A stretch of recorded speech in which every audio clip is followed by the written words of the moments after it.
study, and play come together on a Windows 11 PC. And for a limited time, college students get The best of both worlds. Get the Unreal College Deal. Everything you need to study and play with select Windows 11 PCs. Eligible students get a year of Microsoft 365 Premium and a year of Xbox Game Pass Ultimate with a custom color Xbox wireless controller. Learn more at windows.com/student offer. While supplies last. Ends June 30th. Terms at aka.ms/collegepc.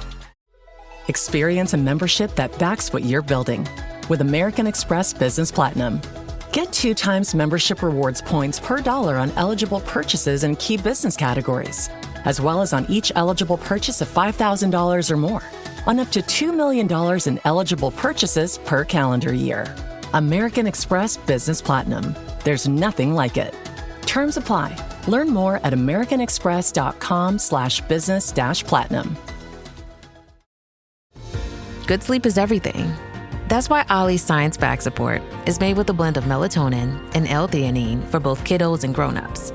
So when your mind won't switch off, you've got something that can help. Your racing thoughts and restless nights won't stand a chance. Find Ollie sleep solutions for the whole family at ollie.com. That's OLLY.com. 100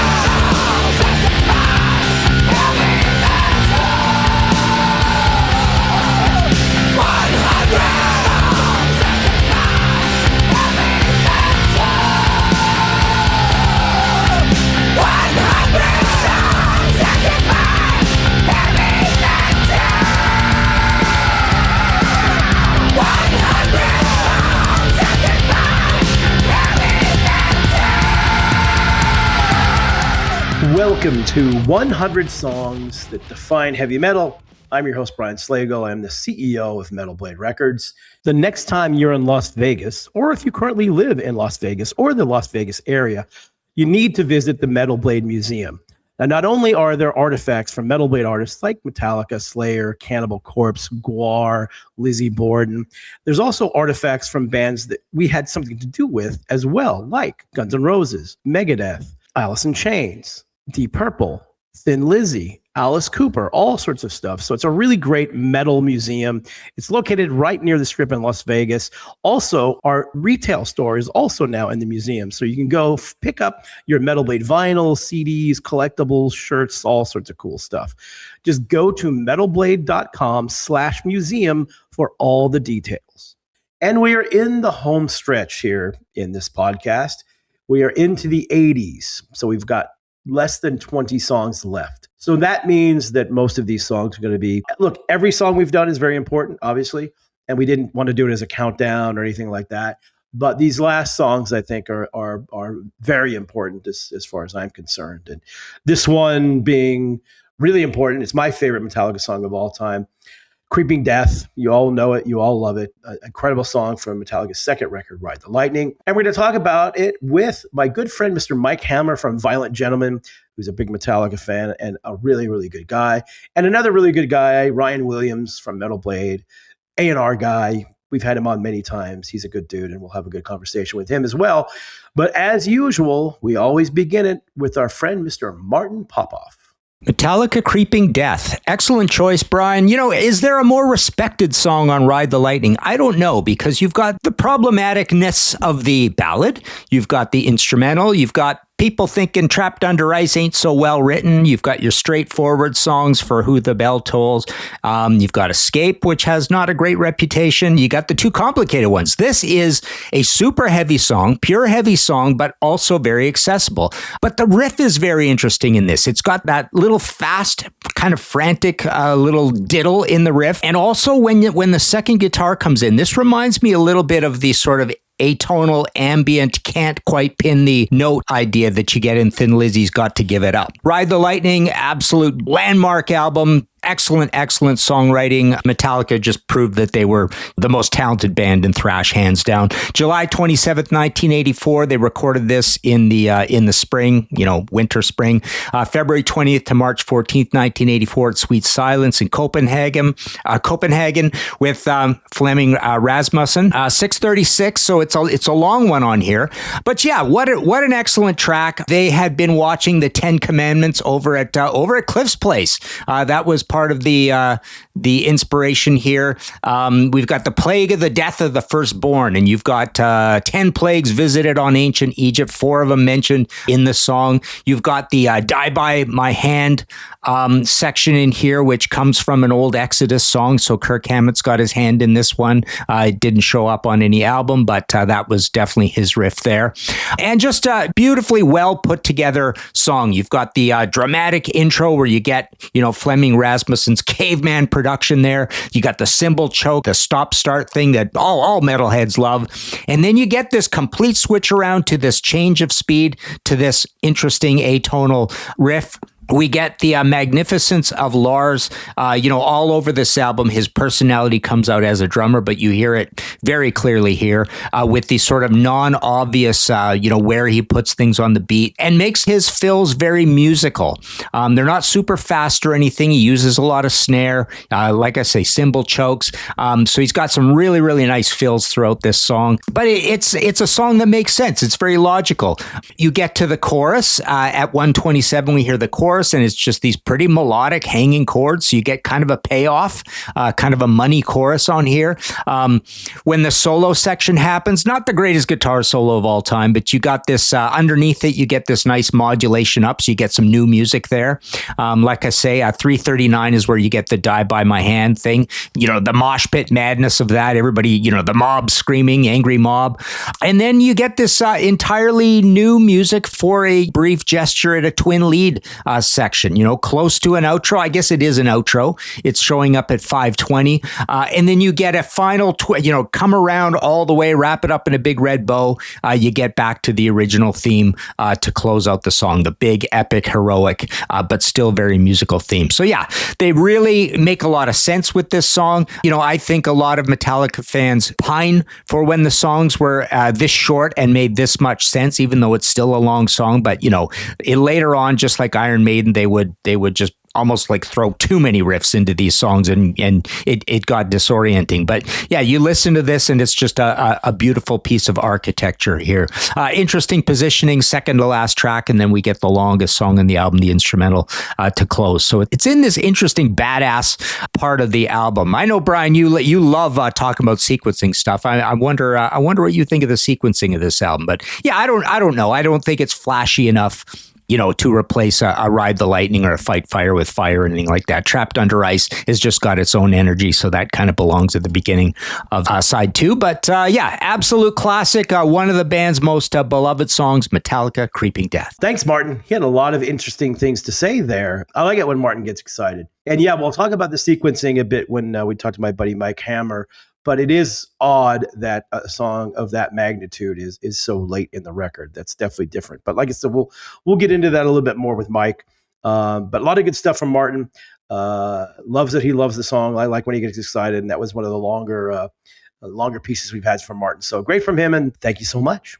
Chronic migraine, 15 or more headache days a month, each lasting 4 hours or more, can make me feel like a spectator in my own life. Botox, onabotulinum toxin A, prevents headaches in adults with chronic migraine. It's not for those with 14 or fewer headache days a month. It's the #1 prescribed branded chronic migraine preventive treatment. Prescription Botox is injected by your doctor. Effects of Botox may spread hours to weeks after injection, causing serious symptoms. Alert your doctor right away, as difficulty swallowing, speaking, breathing, eye problems, or muscle weakness can be signs of a life-threatening condition. Patients with these conditions before injection are at highest risk. Side effects may include allergic reactions, neck and injection site pain, fatigue, and headache. Allergic reactions can include rash, welts, asthma symptoms, and dizziness. Don't receive Botox if there's a skin infection. Tell your doctor your medical history, muscle or nerve conditions, including ALS, Lou Gehrig's disease, myasthenia gravis, or Lambert-Eaton syndrome, and medications, including botulinum toxins, as these may increase the risk of serious side effects. Why wait? Ask your doctor, visit BotoxChronicMigraine.com, or call 1-800-44-BOTOX to learn more. Athletic Brewing Company crafts award-winning non-alcoholic beers for those who want to be part of every round. With over 185 flavor awards, they're exceptional NA beers that fit your lifestyle and any social occasion. Summer's full of good times, and Athletic fits right in. Go to athleticbrewing.com to have brews delivered to your door, or find them at a bar, restaurant, or store near you. Near beer. Athletic Brewing Company. Fit for all times.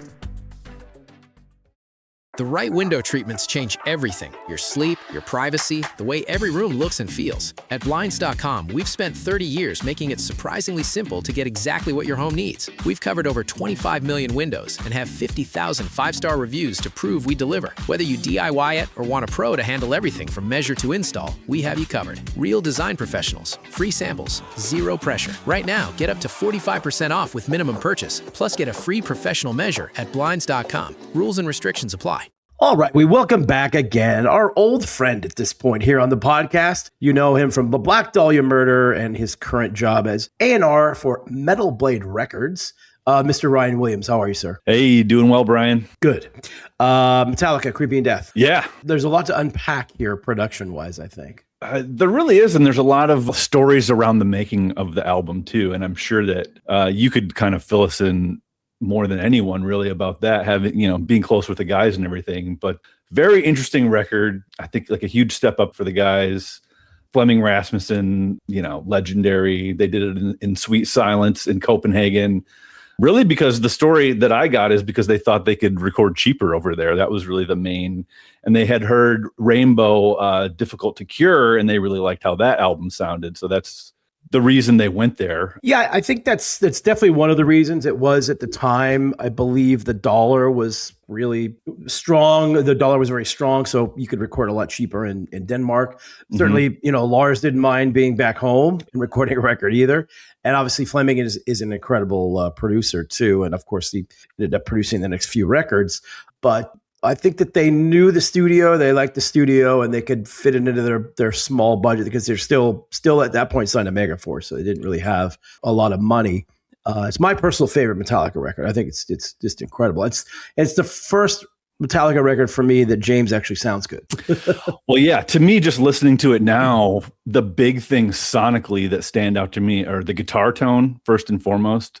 I think really kind of set a bar, and then James's vocals. Those are the kind of the two defining things sonically that I noticed the most. It's like those are really hitting on this album, and I think he's really coming into his own as a player and a vocalist. Yeah, I mean, you could tell this is a band. I mean, that's the one for me. I like the first record a lot, but I wasn't a huge fan of James's singing. I mean, he'll even admit it. He was still learning how to sing, basically, at that point.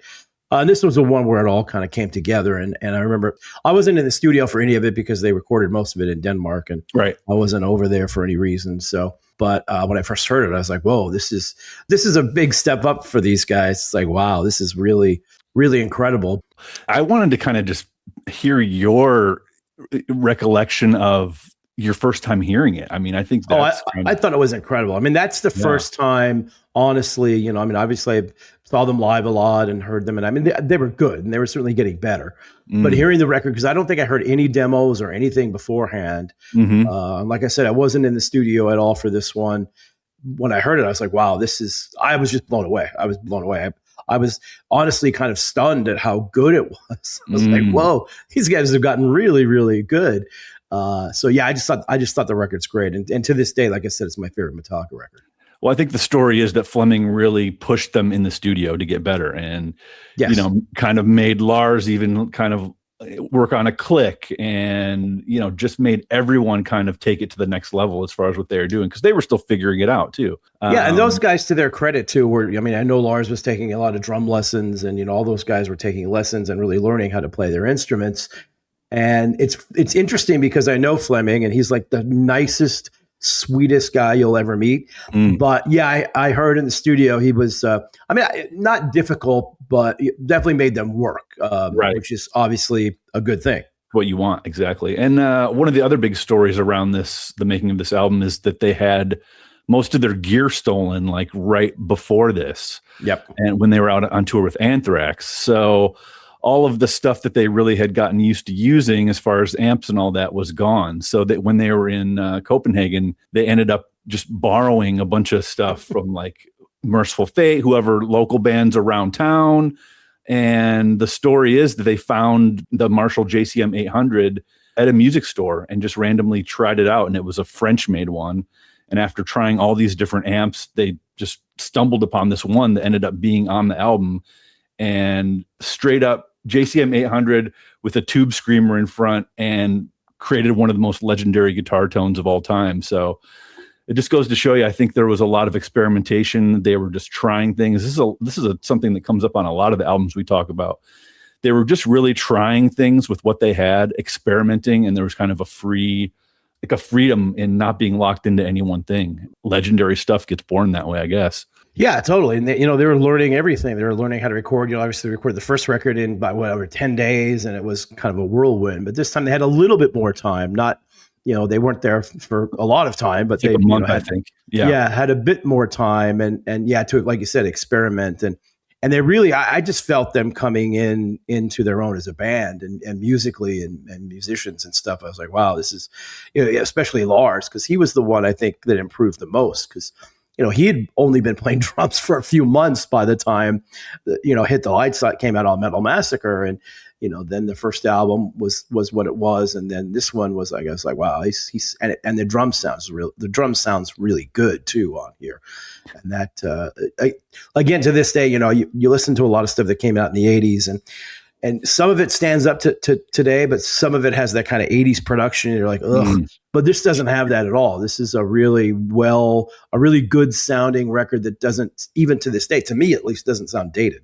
Totally. And this is another example of all the musicians recording live in a room together, and a lot of it coming down to where you place things in the room, and do the drums sound good here? Do the amps sound good there? And moving things around and having that live feel that I think gives it a really organic flavor. And one of the other big stories is the guitar that James used. It was, everybody thinks it was a Gibson, but it was actually an Electra Flying V that he got sold thinking it was a Gibson, but then later realized it wasn't.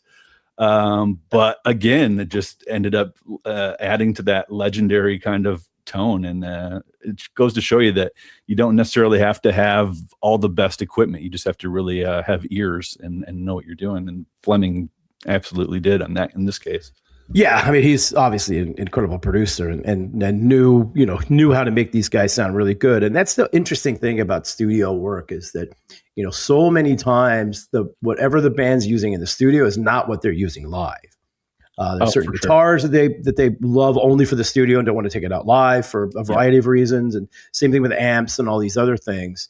So that kind of makes it interesting, because, I mean, this is just commonplace. I mean, I'd say, I don't know, I don't want to guess percentages wise, but a lot of bands, I know big bands have equipment they use for the studio and then stuff they use live. And the producer can also recommend stuff, especially if these guys are players, like, Jay Rustin, who we have on here all the time. He's a guitar player. He's got a ton of guitars. And a lot of times if they can't get the sound they want, he'll go, well, try this guitar, try that guitar. So that's pretty commonplace as well. And that's kind of, I think, a little bit about what happened on this record. Just like you said, just trying things out. Yeah, experimentation. It keeps coming up over and over, and just chasing the tone and trying things out until you're happy. That's a huge part of it. Absolutely. Yeah, and again, I can't say enough how this is the record to me. They started sounding like it, and it's going to sound funny because at that point we're all still in our early 20s, and I think mature would be the word that you wouldn't use for any of us in everyday walking life. But they kind of sound like a mature band on this record. It's like, whoa, this is next level. Like I said, when I first started, I was just blown away by, like, wow, this is something really, really good here. I think Cliff, being kind of the more learned musician too, and kind of imparting more of that knowledge to the other guys about, chord changes and progressions and harmonies. I think that stuff comes out through the record a lot too. 1,000%. And, I look at it too, where, I was in the studio, obviously producing Hell Awaits, which is Slayer's second record. And this is Metallica's second record. And you could just see the Slayer guys were a little bit younger when they were doing Hell Awaits than Metallica, but only by, a year or two or whatever. But you could just see a band becoming like, whoa, this is like next level stuff here. And I imagine that was a similar to what was going on in the studio there. I know I talked to Fleming a lot about, what he thought when they were making this record in particular. And he was kind of the same way, like, yeah, you could really feel something special in here. And you're 100% right about Cliff. I mean, Cliff had such a huge influence on them in so many ways, because he was even though they're all the same age, and, I've talked about Cliff a lot, he was a really interesting guy, because I felt he was the most mature guy that I knew. And you could talk to him about, not necessarily just about music, just about other things like, politics and world news and all these things that, as early 20-year-olds, you don't really think or talk about. And he could talk about all that stuff. And it was really fascinating to get his perspective on things. And he was definitely in that band, was the kind of the older, wiser, even though he wasn't, definitely wiser guy in the band. And yeah, I think that certainly helped shape their sound as well. Totally. And just the Marshall tone too. I mean, G12 65 Celestion speakers in that cab with those JCM 800 heads. There's just something magical about the heads from that time and the speakers from that time. And people are still chasing the tone to this day. It just got like this razor sharpness. The mids are just so clear. Really phenomenal. I keep coming back to the guitar tone over and over. Yeah, and I mean, the Marshall amps to me are the best sounding amps in metal. I mean, pretty much everybody back in the day uses them. And it's odd because now, nobody uses amps for anything anymore. It's true. In the studio, it's all, DM, it's DM Live. There's no amps in there. And I mean, it still all sounds really good. And you can cultivate a sound, I mean, probably easier now than you could before, because there's so many bells and whistles. But I always go back to liking like a great guitar through a Marshall amp and all the distortion. And that's what gives you that heavy feel and heavy sound. I mean, I guess technically I'm more of like a modern guy. I have a Kemper and all the digital plugins and all that stuff. But going back and listening to these, it really kind of makes me opine for those old recordings where there really is something special about the analog gear, recording to tape, the way the tape compresses everything, having to have a kind of limited amount of tracks, recording everything live in a room together. I mean, the more I listen to these classic albums, the more I really realize that stuff matters. And it makes me want to record stuff like that, that old school way. It really does. It's hard to do. I remember Dave Grohl wanted to do a Foo Fighters record. This is, I don't know, 5, 6, 7, 8 years ago. And he wanted to do it all analog. So he bought all the equipment, all the gear, everything, put it in a studio. And I think it was in Woodland Hills, my former home. Not my house, but it didn't quite work because it's just not the same. You can't really recreate that anymore, which is kind of a bummer. The other thing that really amazes me about Metallica in these early years too, and the overall sound, is Cliff, because Cliff's playing for the most part a Rickenbacker, and I'm not a fan of Rickenbackers as a bass because, I mean, look, Geddy Lee amazing, Lemmy amazing, but they're playing it differently, more like almost, I don't know, it's a different sound. It's less bassy, sort of. More guitar-like, yeah. Yeah, it's a higher thing. And of course, Lemmy's playing it just like a guitar, basically. Exactly, yeah. But Cliff was playing it, as a bass guitar, and it sounds like that thick, heavy, kind of Fender sound you would get. So different than what you would get from a Rickenbacker. So it's interesting that he kind of cultivated this sound playing that specific guitar and making it sound the way it did. And, that clearly was the kind of finishing, spiciness to Metallica, was that bottom end that he could provide. And you can definitely hear it, I think, much more on this record and certainly Master. And he was doing his own modifications to that Rickenbacker also. He had different pickups in there. He was using like a big muff pedal. So again, back to him kind of being, an old soul or more wise than his age. Like at that age, I didn't know how to modify my own bass or like change pickups or, so he really had a knowledge kind of beyond his years of even tonality and stuff like that.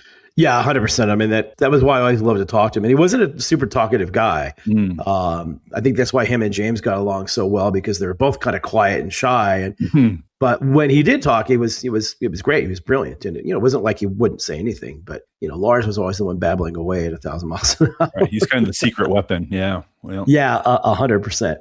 Well, dude, thanks so much for doing this. Always appreciate it. And we'll see you soon. Of course. Have a good one. make every get-together chill. This Memorial Day, get up to an extra $1,000 off select top brand appliances like LG. Plus, get free delivery at the Home Depot. Tackle pool towels and camp laundry with a large capacity washer. And host in style with the fridge serving craft ice, mini craft ice, cubed ice, and crushed ice. Shop appliance savings now through June 3rd at the Home Depot. Offer valid May 14th through June 3rd, U.S. only. Free delivery on appliance purchases of $998 or more. See store online for details.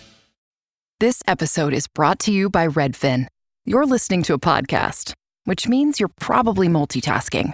Maybe even scrolling home listings on Redfin, saving homes without expecting to get them. But Redfin isn't just built for endless browsing. It's built to help you find and own a home.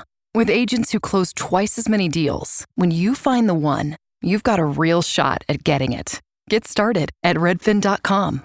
Own the dream. This episode is brought to you by State Farm. You know those friends who support your preference for podcasts over music on road trips? That's the energy State Farm brings to insurance. With over 19,000 local agents, they help you find the coverage that fits your needs, so you can spend less time worrying about insurance and more time enjoying the ride. Download the State Farm app or go online at statefarm.com. Like a good neighbor, State Farm is there. Hey everyone, Brian Slagel here, founder of Metal Blade Records. You know, I spent my whole entire life trying to make metal history and make metal better and promote metal as much as I can. And now there's a brand new way for you to test your metal knowledge and relive those iconic moments. It's called Metal Mondays, the official metal trivia game from Metal Blade and Pantheon Media, and it's free to play right now. Every Monday, a new game drops. From Slayer, Supremacy to Death, Metal 101, 80s, Metal Blade Classics, and tons more. You'll battle it out on the leaderboards, win killer prizes, and even score some exclusive Metal Blade merch. So if you think you know your riffs, your legends, and your deep cuts, prove it. Download Hit Replay on the App Store or Google Play, or head to metalbladerecords.com/Metal Mondays and start playing today. Because in metal, there's no off days. Only Metal Mondays. Metal Mondays. Play loud, play true, and play to win. All right. We welcome another first-time guest here on the podcast. He is one of the men behind the incredible, and I do mean incredible, clothing line Violent Gentleman. Mr. Mike Hammer, how are you, sir? Brian, what a fantastic intro. I have never been more excited, always excited when I get to have any sort of phone call with you. So getting to do it where I can actually see you, this is fantastic. So we're talking Metallica, Creeping Death. So where did you come in on Metallica? I have which I feel like is like the most classic metal story ever, which is I have an older brother. And, you know, younger brother, older brother, you're kind of in that age where you get into adult things a little bit.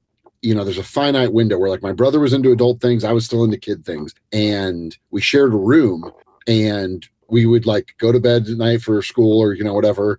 And my brother would put on Metallica records. My mom would be like, I don't care as long as the lights are out, you can listen to music. So we would like get in bed and listen to records in the dark. It was such a formative thing that like now you realize like it was the ultimate, like, I'm like, people pay money for that experience now where you sit in a dark room with no distractions or anything and just like really soak in music. And it was in that setting that I grew to love Metallica and discovered it in the first time. If I had to guess, this is probably like early 90s. So what, would that be the Black Album then maybe? Yeah. I mean, I think we were celebrating the whole catalog that existed at that point. Gotcha. We're just kind of running through it all, which is kind of funny to think because from my quick Googlings, I feel like I was in bed as a child and you were probably on a private jet with Metallica going to see like Megadeth in Prague or something, some epic adventure that I hope to hear about at some point at a hockey game or something. Yeah. The only time I've ever been on the private jet with Metallica was during they called it the Shit in the Sheds tour, where it was 93, I think it was 92, 93, 94, somewhere around there. Okay. And they, San Diego, Salt Lake, Phoenix, and Vegas. Those were the four. And I got to fly on the jet with them. And at that point, it was just basically James, Lars, Kirk, and I think Ross Halfon. I think that was it on the jet. It was a smaller jet. So, but there's a great picture in Ross Halfon's book, one of his books, where I'm on the jet with James Hetfield, and I have a Las Vegas Thunder shirt on. and I think I think we might have been talking hockey. It's pretty funny, but that's a great. See, so I wasn't that far off. But yeah, that was you could have been on a jet while I was in but that bed. was the only time. Yeah, that was the only time. I never really. I've had offers before, but like just a quick example, like I saw them in Miami and Tampa and stuff, and they were like, "Hey, we're flying to Tampa. Why don't you fly with us?" This is way before Uber, by the way. And I had two friends of mine. We're all going to drive up together, and I was like, "Well, how do I can't get my friends, and what am I going to do when I get there?" And it was a whole thing. So anyway, yeah. So I only had that experience once, but obviously still super close with those guys. So Creeping Death, like my personal favorite Metallica song. Oh. What are your thoughts on it? It's really interesting. I feel like it's, we talked about this being the track. It's insane when you go back and you kind of like, these songs become different things later on, but then it's interesting to look at the track listing and be like, damn, this was almost the last song on the record. And it became, yeah, right. It's like, I mean, as a label executive, you do your best to walk people through a journey of songs.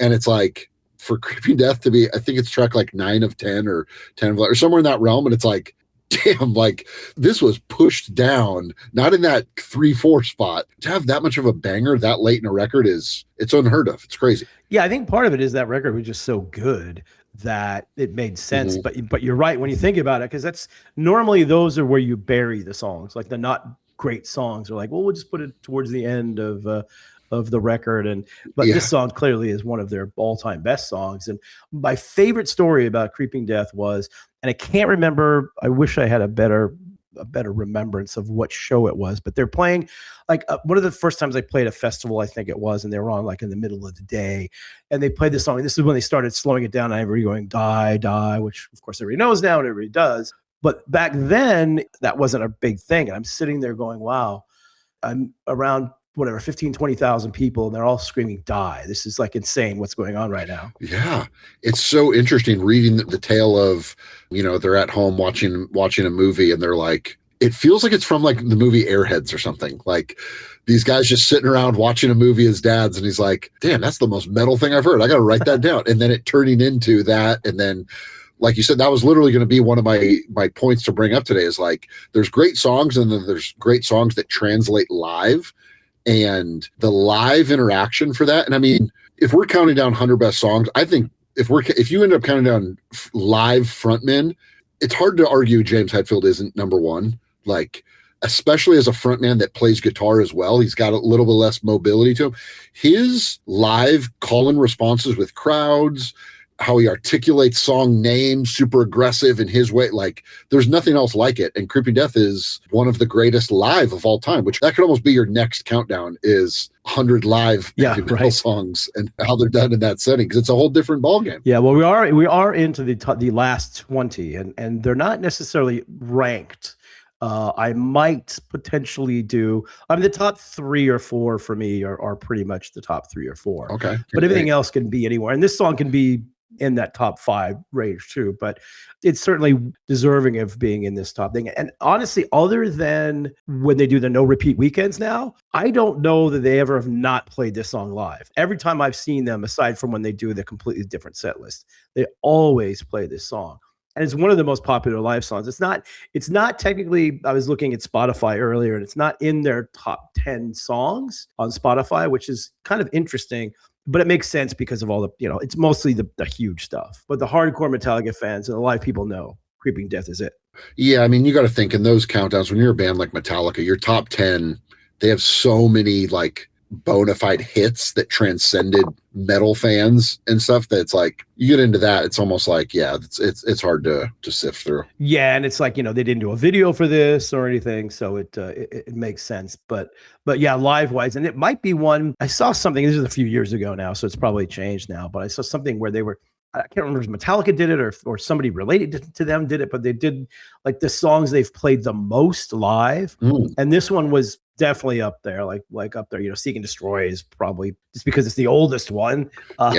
Probably the one they've played the most, but Creeping Death was up there too, which makes sense just because it's such a great song. And the one thing that I love about the early Metallica stuff is, and I think another reason why they're so massively huge is it sounds just as fresh today as it did when it came out all those many years ago.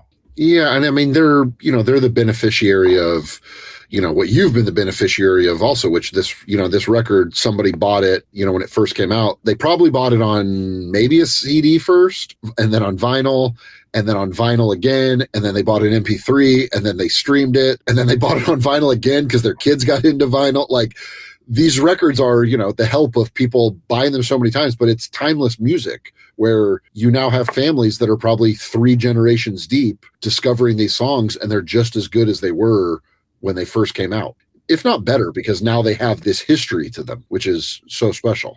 Yeah, that's interesting. It's an interesting fact. The history does help it a lot. But, sometimes you listen to stuff. I mean, I listened to a lot of stuff in the 80s and came out in the 80s. And I'm just like, doesn't quite stand the test of time as much as this song does. And this is my favorite Metallica record. And I've told the story 1,000 times, but I always remind people like, oh, Metallica sold out. And they started that whole thing on this record. Within the metal community, back in when this record came out, a lot of people that were upset with Metallica was using an acoustic guitar on this record. The nickname for this album in a good portion of the underground metal community back then was Ride the Light Bulb. Wow. That's what they called it. Wow. They sold out. There's acoustic guitars on here. They sold out. It's like, I was like, my mind was being like, are you guys crazy? So this whole Metallica sold out thing, which by the way, they never have ever in their entire career. They do whatever they do because they want to do it and they're not thinking about anything else. But it's just so funny that it goes all the way back. Like, I don't know what it is about them. I mean, they're, arguably the biggest band in the world right now. Yeah. And, people have been calling them sellouts literally since this record. Which is so funny. There's that great Lars quote about that was probably came from the heat of that. I think it's a little video of him where he's like, we are sellouts. We sell out every arena every time we play. And I'm like, yeah. I think that's been, I think a few people have said that. So I don't know that that was his original quote, but yeah, I've heard people say it before. I hope he stole it. I hope somebody else said it first. And he's like, oh, that's great. I'm taking that. Yeah.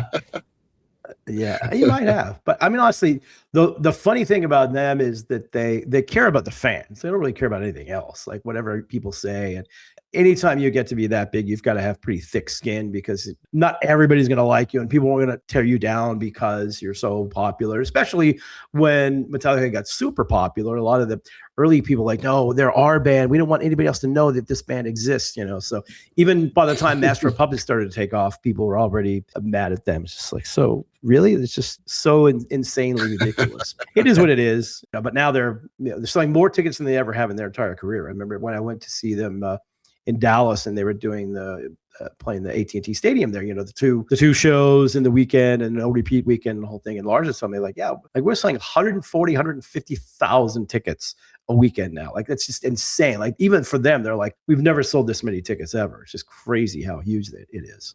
I mean, I think it's getting into that thing I was talking about with the records. It's generational now, where now it's not just people taking it's like, oh, I saw Metallica in the 80s and the 90s and I took my kids. And then now those kids are like, my dad took me to Metallica, so I'm taking my kid. Like, they're at this rad spot in their career where like grandkids of Metallica fans are all like, there's 3 generations of people at one show. And you're like, oh, Metallica's playing. Like, fuck yeah, we're buying tickets for the full family. We're all going to see Metallica. It's so special. It's awesome.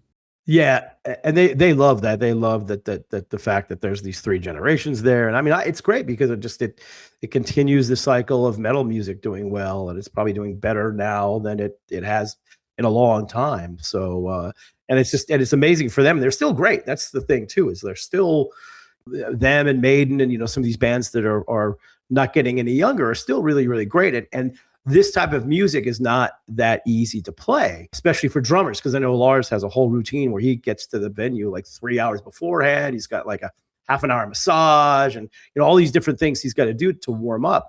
And I was out with them actually after the show in Dallas. We went out after with it was like Lars and King Diamond and King's wife and Charlie Benante and his future wife, and we're all kind of hanging out until the wee hours in the morning. I was talking to like Charlie and Lars. How much longer do you think you guys can do this? You're doing it at a high level now, and they're both like, "Look, we're doing it now.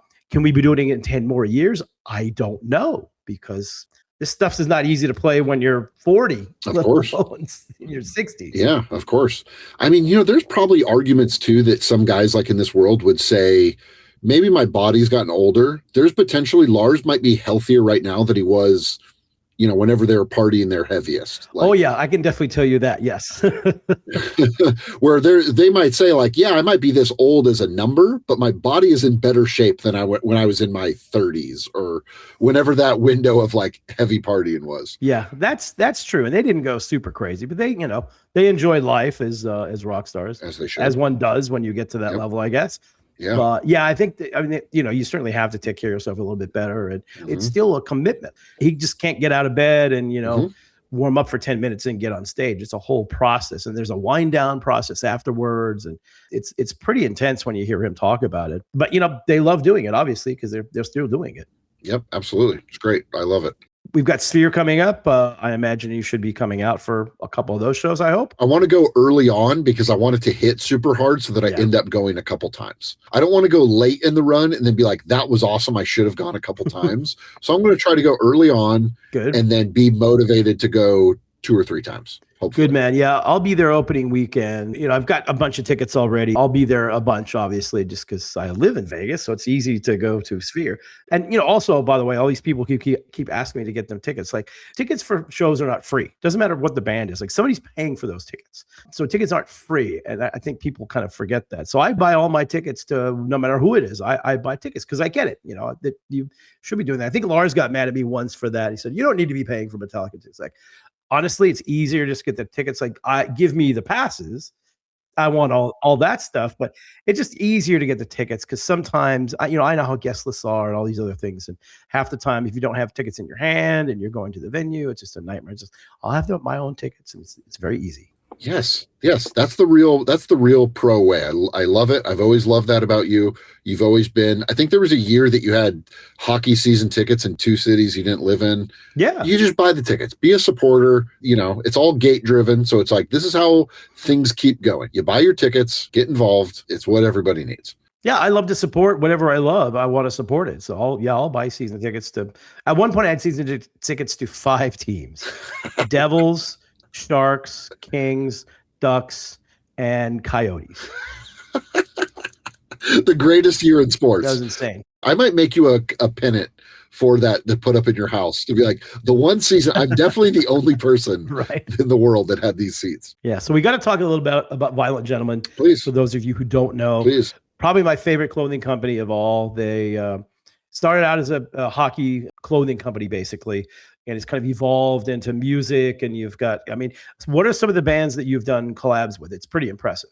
We've gone all over the gamut. It's been such a funny thing. It's like our thing used to just be, if you're a fan of hockey and you're good people and you're connected to us in some way, we'd love to talk. Like, that's just, hockey binds people together. We love chatting with it. So if we share these common things, then let's talk. And it really started heavy with Every Time I Die. They were our big, we did, even still, we have continued the tradition. We did something with Every Time I Die every year. And now we've continued it, and with Better Lovers, and hopefully, fingers crossed, we'll get something going with Andy's new band, Atomic Rule. They're awesome. Hopefully do something with them this year. And then those relationships just jettisoned us into, we've worked with Rancid and Ghost and Stray from the Path. This upcoming year, I will say now for the first time, we'll be working with Your Friends and Slayer, which is a very exciting one for us. Been fans forever. They've got these big shows coming up. We're doing jerseys with them, and we're very excited about that. And it's like, that's part of it, is part of our ethos is, it was one of the bands that came up, and I said, oh, Kerry King's a huge hockey fan. I've gone to hockey games with him before with Brian. And so, yes, they fit the bill of, should we do a collab with this band? And it's just been awesome. It's been, at one point we were talking to the Descendants, and they said, Milo's whole rule is no sports. Doesn't want to do anything with sports. No jocks, no sports. I said, okay. And then I saw this Descendants thing of a Milo playing hockey, or a hockey thing. And I brought it up, and they said, oh, Milo said hockey isn't sports. Hockey is punk. And I was like, hockey isn't sports, hockey is punk is the best thing I've ever heard. I'm like, I will stick by that. Milo, I love it. I love your vibe. That is perfect. So we've kind of stuck with that and stuck with, if you're friends of friends, we'd love to talk to you. We'd love to hang. Let's talk hockey. Let's figure it out. And that's kind of just how we've run and operated. And it's taken us to great places, including working with Metal Blade and doing some of the coolest looking, one of the best jerseys we've ever made using those 90s Metal Blade logos. It's the best. It's great. Yeah, that was super fun. We did redid those a bunch. Also, don't forget my good Las Vegas friends at the Ghost Inside, who you've done a ton of stuff with as well. Tons. We've had Zach on the podcast also. So. What a great group of guys. It's such a terrifying story of what happened. Could happen to any band. Every band risks that, which leads us back to buy the fucking tickets to the show. Yeah. They're literally these guys that go out on the road, guys and girls, they go out on the road and risk a lot, be away from their families. It's good to support them in every way you can. Yeah, just so everybody knows, they had a bus accident, which that's the most horrifying thing that we all worry about in this business. And we're talking about Metallica. I mean, they're one of the most biggest examples of what can happen and how horrific these things can be. And the Ghost Inside had a pretty bad one. They all survived, and it took years for them to kind of all heal well enough for them to play. And now they are out playing, and the drummer has one leg. And they always talk about that when they're live, like, our drummer, he's got one leg. And look at Andrew, look at what they've come from this. Andrew went out and created a product with his dad that's now a patented item for people, with a prosthetic to play drums. And it's like, yeah. So they turned this accident into, they're all doing great. I know they all have some ailments and things that they're working on, but they all turned it into positivity and are playing some of the biggest shows they've ever played now. And it's so awesome to see. And it's like, to have them be partners of ours for 10 plus years, it's been awesome. Like the best guys ever. Yeah, they're really, really, really great dudes. So tell us the origins of Violent Gentlemen. How did this thing come to exist? The sports merchandise landscape 15 years ago was not in a great spot. You know what it was like. You bought a ton of it because it was all that was there, but it was the rock hard t-shirt with the team logo. And they're like, there you go. You get your t-shirt. And you're like, okay, thanks. Like, this is great. And we were going to a lot of games and, big in music, and we worked in clothing production, all this stuff. We'd be like, this is terrible. This is crazy. Nobody's done anything bigger. So we were selling bootlegs in the parking lot of the Honda Center of some players and the team and all this stuff. We were accosted by the Orange County Sheriff. He took all of our product. Yeah, weird. We were nice about it. We handed off all the product. We're like, yeah, all fair. We're doing this illegally. That gear got in the hands of the team. Shocking. And the team threw it on a table or something post-game, whatever. And some of the players saw it. And one of the players who had an item in there was like, who is making this? I keep seeing this shirt. Like, what is this shirt of me? And an employee was like, well, are you mad about it, or do you think it's cool? He's like, I think it's really cool. Like, what is it? She's like, okay, well, it's my friend that made him. Can I connect you? And so I get this voicemail, and he's like, hey, you made this shirt of me. I want to talk. I'm like, oh, fuck. So I call him, and I'm like, hey, sorry, like, I'll donate to your charity, or I'll do that. Like, here's where we're coming from. Stuff is bad. We want to make it better. And he's like, that's awesome. Like, I just thought it was really creative and cool. And some of us wanted to meet you guys and like say what's up. So we all ended up hanging out, and it was a great situation. So we end up being like, we've got something here. We've drawn some inspiration. We've seen people get excited about it. So we started the brand, and that was now this November, it'll be 15 years. And at the start, we were kind of, slow moving like anything. The first year we started, it was a lockout year. And we're like, oh, great. We started a hockey brand the year of the lockout. Perfect. No problem. Cruise through that. And we essentially since then have just kept compiling brick by brick, built a community of people who are just great hockey people. Like, it started out a lot of people in music, a lot of people from this, that, and hockey has been the tie that binds. And we've brought together so many different communities and these common goals of just finding people that are into the same things. And we've made connections through that and connected other people. We always love like reposting people's stuff. It sounds so dorky, but it's like, just take it where I'm like excited. Like, oh, these people wore these jerseys on their vacation they went on, like, or the big Christmas item they got was a jersey of ours. And I'm like, I love that. I love being a part of people's lives. And, we recently had somebody post this photo of a couple, and this woman posted it and said, oh, Violent Gentlemen reposted one of my photos 8 years ago or whatever. And now we're getting married this weekend. And my husband followed me on Instagram because of that photo, was like, oh, wow. Hey, what's up? hey, what's up? You're a Ducks fan? I'm a Ducks fan. Let's go to a game together. And she's like, we're getting married because he hit on me from a VG post. That's amazing. Of like, whatever. And so she thanked us, like, thanks for bringing us together. And I'm like, I sat there and looked at this post for so long. I was just like, this is insane. Like, this is all I want, is to bring people together in a positive way. And I think we're doing it. Oh, 100%. You know, I always loved everything that you guys do. And the other thing that's super cool is every time I've been around you guys or to your offices, whatever it is, just random people hanging around. The coolest people, like all the people are kind of in this generated kind of big time Violent Gentleman family, I guess. They're just like the coolest people and fascinating people from chefs to comedians to just other fascinating people. It's always really fun to hang around with you guys and just meet all these different people, because it's become this whole community. When you see somebody wearing a Violent Gentleman shirt, go, nice shirt. Oh yeah. And sometimes get to talk to them. It's like, wow, these people are all amazing. It's the best part. And I mean, you're a huge part of that too. You know what I mean? That's the amount of people that have said the same thing on the other side, been like, how the fuck do you guys know Brian Slagel? I'm like, Brian Slagel is the biggest hockey person in the world. Like, what are you talking about? How do we know? Of course he's within our realm, but it's like, in Vegas, we hang out, we were at Frozen 4, and it's like you said, we've got the cast of characters. Sully's there. We've got John Landman's there. We've got you. It's like all people from all these great worlds all coming together over the love of hockey and sharing that together. It's a beautiful time. Yeah, randomly got to hang out with one of the former main people, Violent Gentleman, Mr. George Peros, who of course is now the NHL Director of Player Safety.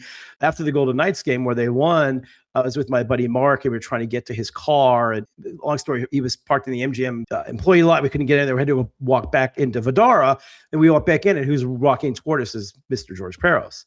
And he was with, I think, Stephen Walkham, who's the head of officiating for the NHL. And I don't know what time it was, like 9:15, 9:30, something like that. And George was like, hey, what are you guys doing? And I said, well, I mean, we don't really have any plans. And Steven was like, I'm done for the day. And George was like, let's go grab a drink and some food somewhere. Like, all right. So we went and hung out and had a nice meal and some drinks and got to hang with him. He's like such a great dude. He's such a great guy. And it's so funny. We always get the like, is George still involved? And I'm like, it's my favorite remark to make. I go, oh no, like 10 years ago, we lost George to a startup from New York called the NHL.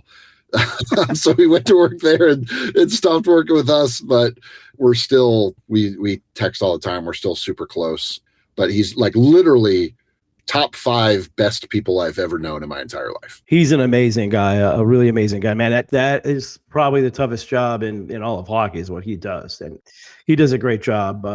Also talking about other incredible people, we have to mention quickly your wife, who I met through you. And one night we were at a Kings game, and you guys were just friends at that point. But she said, hey, do you know anybody that needs an assistant? I'm like, me. So she was my assistant for about a good year until she got a much better job. And of course, now she's with the LA Kings doing the sideline reporting, talking about Carolyn Bathe.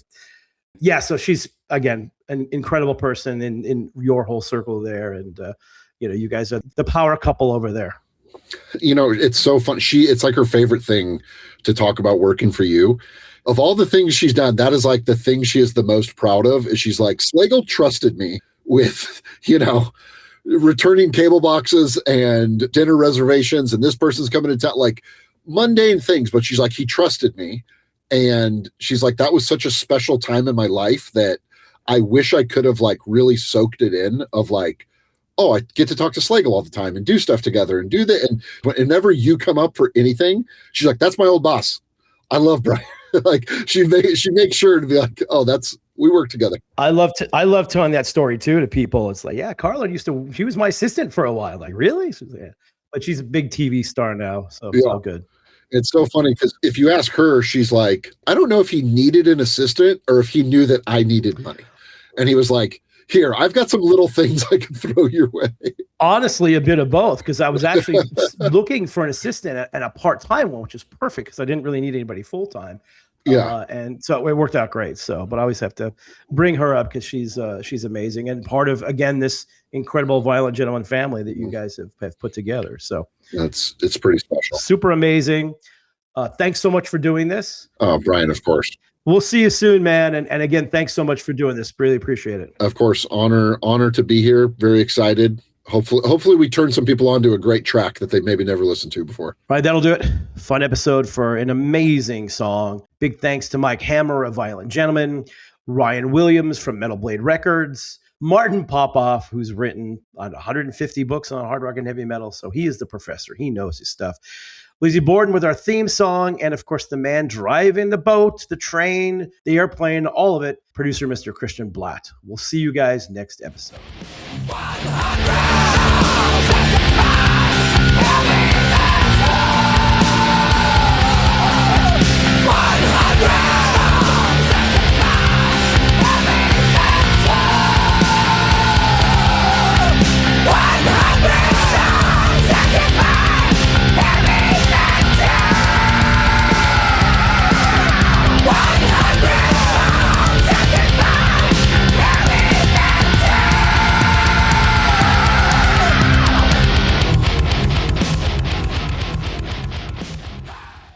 Ryan Reynolds here from Mint Mobile with a message for everyone paying big wireless way too much. Please, for the love of everything good in this world, stop. With Mint, you can get premium wireless for just $15 a month. Of course, if you enjoy overpaying, no judgments, but that's weird. Okay, one judgment. Anyway, give it a try at mintmobile.com/switch. Upfront payment of $45 for 3-month plan, equivalent to $15 per month required. Intro rate first 3 months only, then full price plan options available. Taxes and fees extra. See full terms at mintmobile.com.